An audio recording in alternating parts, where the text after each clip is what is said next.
수험생 여러분 안녕하십니까. 자, 저희들 은행 텔러 같이 공부하고 계신데요.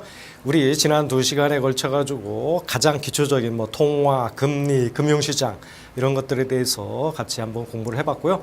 자, 이번 시간에는 우리 제1과목의 텔러 기본 지식이잖아요. 1과목 중에 가장 비중이 높습니다. 그리고 처음 공부하시는 분들이 좀 법률적인 용어들이 좀 등장하다 보니까 좀 어려워하시는 부분이에요. 그렇더라도 여기서 공부하는 것들을 잘 숙지하시고 반복해서 학습하시면 그래도 좋은 성과가 나올 겁니다. 그럼 준비된 내용 함께 보시겠습니다. 자, 2편입니다. 창구, 실무, 법률입니다. 여기 법률 나왔듯이 여러분들 이제 법률 용어들이 좀 여러 개 등장하는데 그 개념만 익히시면 사실 내용은 별거 아니에요. 봅시다. 첫 번째 예금 계약입니다. 예금 계약의 법적 성질. 우리 시험에 많이 등장합니다. 우리는 이걸 계약인지 모르고 은행에서 예금을 하죠. 자, 내가 은행에 보통예금 통장 하나 개설하러 갔다. 저축예금 통장 하나 개설하러 갔다. 가서 통장 하나 만들려고 하는데요. 그럼 종이 줘요. 종이 줘가지고 그거 쭉 씁니다. 써가지고 제출하면 통장 개설되죠. 근데 물론 요새는 대포 통장 이런 것 때문에 조금 까다롭긴 합니다. 자, 어쨌든 그렇게 해요. 근데 이게 계약인가? 우리는 부지불식간에 그걸 계약이라고 생각하지 않고 그냥 일상 있는 거래다 이렇게 생각을 했죠. 근데 그것도 일종의 예금 계약이 성립된 겁니다. 바로 그 문제입니다. 그럼 이런 예금을 하겠다는 이런 계약을 할 때 이 계약의 법적으로 따졌을 때는 어떤 성질이 있느냐? 시험 중요하다고 그랬습니다. 먼저 금전 소비 임치 계약입니다. 예금 계약은. 그렇지만 당좌 예금은요. 우임 계약에다가 소비, 금전 소비 임치 계약이 혼합된 계약이라는 거예요. 무슨 소리냐면 여기 임차가 아닙니다. 임치 계약입니다. 그리고 대차 계약 아닙니다. 임치라는 건 맡긴다는 거예요.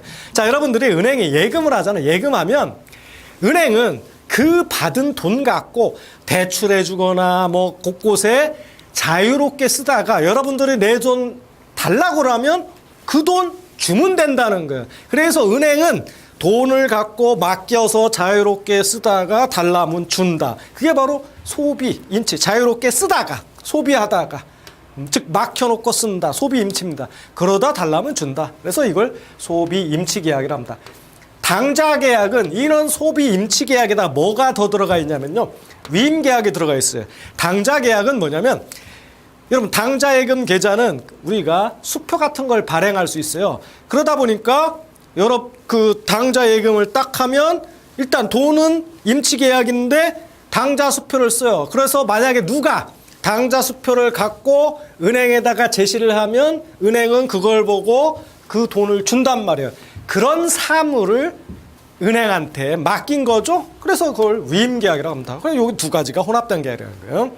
그 다음에 예금 계약은 상사 계약입니다. 이 상사는 상업적인 거라는 거예요. 은행은 장사꾼입니다. 그 비영리 단체가 아니에요.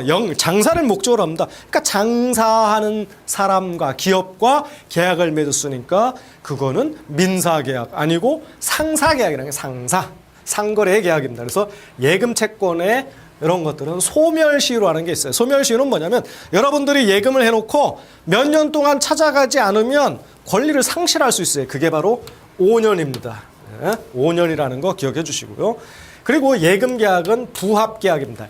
이 부합 계약은 뭐냐면 나중에 우리 약관이라는 걸 배우는데 우리가 예금을 들거나 보험에 가입할 때는 깨알 같은 글씨 있죠? 그게 약관입니다. 우리가 일반적으로 계약할 때는 개별 계약자와 일일이 계약서를 써야 되잖아요. 근데 은행에 수많은 사람들이 오는데 예금할 때마다 계약서 쓰면 그 일이 안 되죠? 시간적으로나 경제적으로 너무 비효율이 많아요. 그래서 일방적으로 계약의 내용을 명문화시켜 만들어 놓은 거. 그게 바로 약관입니다. 그래서 약관에 따라서 예금 계약을 성립하는 거예요. 그래서 약관에 따라 계약을 한다. 그게 부합 계약이라고 하는 겁니다. 아시겠죠? 그래서 예금 계약의 법적 성질은 소비 임치 계약, 상사 계약, 부합 계약의 성질을 갖는다.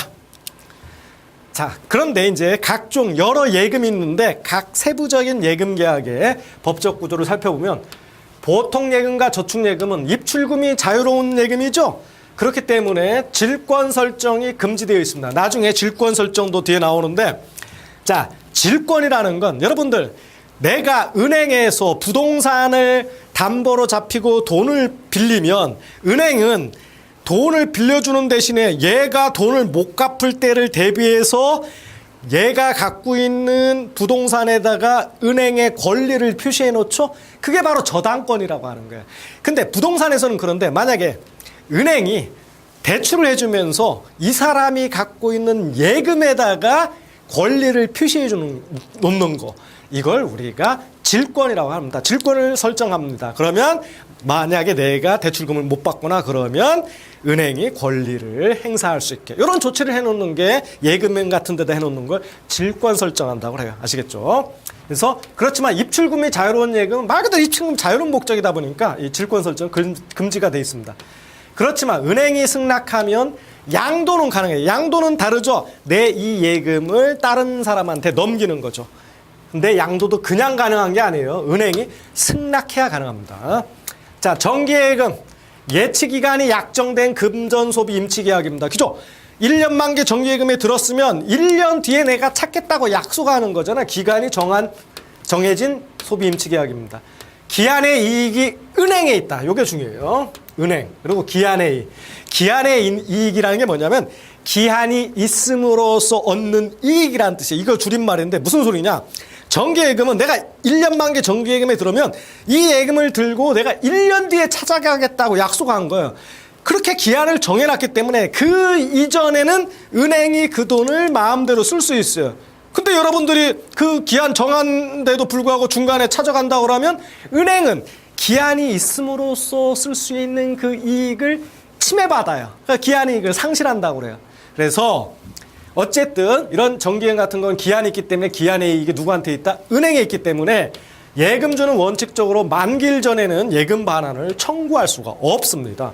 그렇지만 거래처에게 부득이한 사유가 있는 데는 만기 전에도 그 중도 해약하잖아요. 할 수 있습니다. 그럴 때는 일종의 페널티가 부과되는 거죠.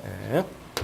자, 별단예금. 별단예금은 어떤 예금 과목으로 넣기가 애매한 거예요. 그래서 각종 금융거래 수반하에 발생하는 미정리예금, 미결제예금, 기타 다른 예금 종목으로 처리가 곤란한 일시적인 보관금, 이런 것들을 처리하는 예금 계정이 별단예금입니다.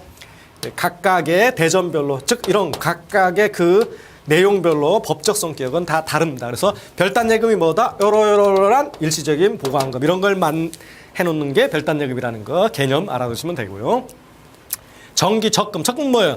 매달 조금씩 돈 넣어서 모아놓는 거죠. 그래서 월부금을 정해진 회차에 따라 납부하면 만기일에 은행이 그 정해진 금액, 계약 금액을 지급하겠다는 계약이기 때문에 거래처는 월부금을 납부할 의무가 없습니다. 이건 왜?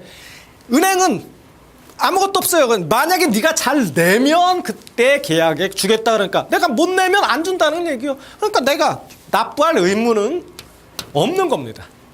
상호부금. 상호부금 아마 들어보신 분 있습니까?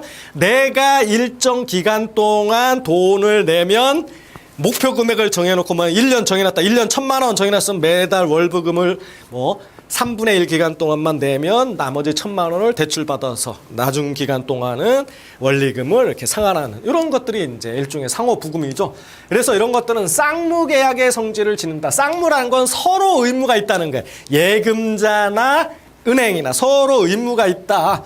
그래서 이렇게 보아왔는데 지금은 편무계약으로 보아야 한다는 견해도 현재 유력하게 주장된다. 그래서 상호부금은 현재 유력설이 다수설이 편무계약이다. 즉 네가 예금자가 매달 월부금을 제대로 잘 납입해야지 우리가 나중에 대출금이나 계약된 금액을 주겠다. 그래서 이거는 처음에는 쌍무계약 성질이었지만 지금 편무계약설이 대두된다.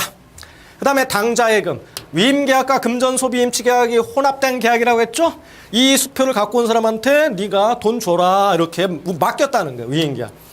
그렇기 때문에 은행은 당좌 수표나 어음금의 지급 시 선량한 관리자의 주임무를 다해야 된다. 왜? 맡겼으니까. 이 임무를 너 은행한테 내가 맡겼잖아요. 그러니까 네가 잘 보고 하라는 얘기야. 그래서 그럴 때는 선량한 관리자의 주임무를 은행은 다 해야 됩니다. 그래서 이걸 선량한 관리자의 주임무를 우리가 선관의무다 또는 선관주임무다 이렇게 하죠. 자, 그 다음에 우리 예금을 증권적 예금하고 비증권적 예금으로 이렇게 구별을 할 수가 있어요. 차이점을 여러분들이 시험에 대비해서 기억하시면 되는데, 증권적 예금이라는 건 대표적인 게 어떤 증서를 갖고 움직이는 겁니다. 권리자를 이 증서 갖고 확인하는 거예요. 그래서 이런 것들은 CD 뭐 이런 게 가장 대표적이에요. 그래서 증권적 예금은 김영식 예금. 여러분 뭐 김영식 예금이라는 건 그 권리자를 그 사람 이름 갖고 따지잖아요.